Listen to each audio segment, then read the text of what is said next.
ఆరుగాలం కష్టపడే రైతన్న కష్టం కరెంటు అధికారులు పట్టించుకోవడం లేదు. వివరాల్లోకి వెళితే ఎల్లారెడ్డి మండలం అచ్చయ్యపల్లి గ్రామానికి చెందిన బేస్త సాయులు అదే గ్రామంలో 10 ఎకరాల పొలాన్ని కౌలుకు సాగు చేస్తున్నారు.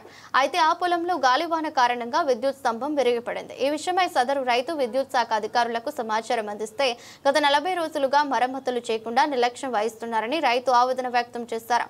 వరి పంటకు నారమడి విత్తనాలు వేసే సమయం అయిపోయిందని, విద్యుత్ లేక బోరు నీళ్లు రావడం లేదని, పంటను పండించే స్థితిలో లేనని రైతు ఆవేదన వ్యక్తం చేస్తున్నారు. ఇప్పటికైనా విద్యుత్ శాఖ అధికారులు తగిన న్యాయం చేయాలని కోరుతున్నారు. నా పేరు సాయిలు, అచ్చయ్యపల్లి. నేను ఈ పెద్దరెడ్డి శివాలరా కౌలుకు చేస్తున్న భూమి 10 ఎకరాలు కౌలుకు చేస్తున్నా. 3 బోర్లు ఉన్నాయి. ఈ ఒక ట్రాన్స్ఫార్మర్కు ఈ పోలు వాడిపోవడం 40 రోజులు అవుతుంది. 40 రోజుల నుంచి కూడా ఏఈ కానీ లైన్ మ్యాన్ కానీ పట్టించుకుంటలేరు. లైన్ మ్యాన్కి ఏఈకి ఫోన్ చేస్తే లైన్ మ్యాన్కి ఫోన్ చేయమని చెప్తాడు. లైన్ మ్యాన్కి ఫోన్ చేస్తే కాంటాక్ట్ చేయమని 40 రోజుల నుంచి కూడా లేపుతలేడు. కాంటాక్ట్ ఒకటేసారి లేపాడు, ఆ నుంచి లేపుతలేడు. ఏమన్నా ఇట్లా లేపలేవు అంటే నీ ఒకటే పని ఉందా, నీ ఒకటే అనుకుంటున్నా, నీకు మస్తు బిజీ ఉన్నా, నీ ఒక్కదాని కోసం వచ్చేది ఉండేనా, నాకు ఇంకా వీలు కాదు, బాగా బిజీ ఉన్నా అనుకోడు. ఇంకా నేను తుకం పోయలేదు, చూసుకోవాలి. ఇంకా వారికి తుకం కూడా పోయలేదు. అంత బీడి ఇట్లా నుండిపోయింది. ఇట్లా పడిపోయింది.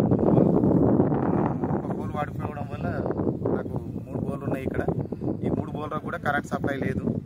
బాగా ఇబ్బంది అవుతుంది, పట్టించుకుంటలేరు. పోయిన నెల 12వ తారీఖు నాడు పడిపోయినాయి. ఇప్పటి వరకు 40-45 రోజులు అవుతుంది. ఇప్పటి వరకు కూడా ఓళ్ళు రావడం లేదు, పెట్టేయడం లేదు. నా సొంత పోలు వేసుకుంటా అంటే కూడా వాళ్ళు ఇస్టిమేట్ వేసినాం, పోలు ఇస్తాం, ఆలే వాతారు అని అంటున్నారు. ఓళ్ళు రావడం లేదు, ఓళ్ళు వాతడం లేదు. బాగా ఇబ్బంది అవుతుంది.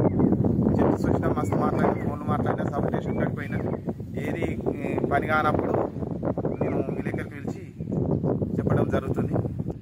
మన ఏకి ఎల్లారెడ్డికి ఫోన్ చేస్తే ఆయన లైన్ మ్యాన్కి చేయమంటుండు. లైన్ మ్యాన్కి చేస్తే ఆయన కాంట్రాక్టర్కి చేయమంటుండు. ఆయన 40 రోజుల నుంచి ఆయన కూడా ఫోన్ చేస్తే ఆయన ఫోన్ సరిగా ఎప్పుడు లేపడు. ఎన్నడన్నా ఒక రోజు, వారంకో 10 రోజులకు లేపుతుండు. ఏదో ఒక సమాధానం చెప్పి విడిచిపెడుతుండు. ఇది తొందరగా వేస్తే నేను నారు పోసుకుంటా, జర తొందరగా వేపియగలరు. దయచేసి నాకు హెల్ప్ చేస్తే ఇది తొందరగా అయ్యేటట్టు ఉంటే నేను వరి పోసుకొని నాటేసుకుంటాను.